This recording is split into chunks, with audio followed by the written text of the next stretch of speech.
Pastor Steve here.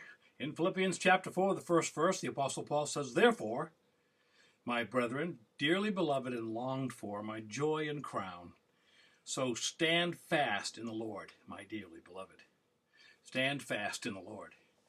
I can't stand fast. I can't be strong without the Lord. I can't fight the spiritual warfare. I can't fight the darkness without the captain. I can't face what's ahead without the knowledge that I am not mighty, but that he is mighty.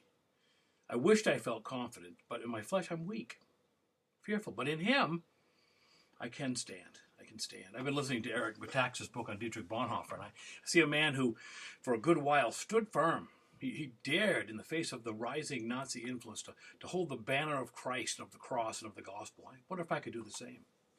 I see Richard Wurmbrand being faithful in the communist prisons in the face of torture and imprisonment and horrific things done to him. I wonder if I could do the same. Our nation is facing darkness. We are called to be light. We are called to be light. Jesus left us here. He said, "You are the light of the world." Then he said, "Make disciples." Make disciples. That's our mandate. You know, we've made PACs, political action committees, to stand unified against the encroaching evil. We've made many, many groups to change the world by our majority. But if we stand in anything but the Lord, I think we miss the boat.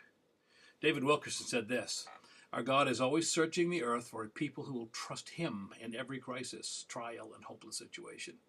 Indeed, he often leads us into situations that are alarming, critical, and difficult in order to test us. He wants to see if we're willing to stand still and wait for him to bring supernatural deliverance." I need to sit still and be still and know that God is God. I'm like the disciples in the boat during the storm, nervous, afraid. I forget that that's Jesus asleep under the seat in front of me. Fearful times ahead? Yeah. Loving God ahead? Yeah. Stand firm. He knows. He knows.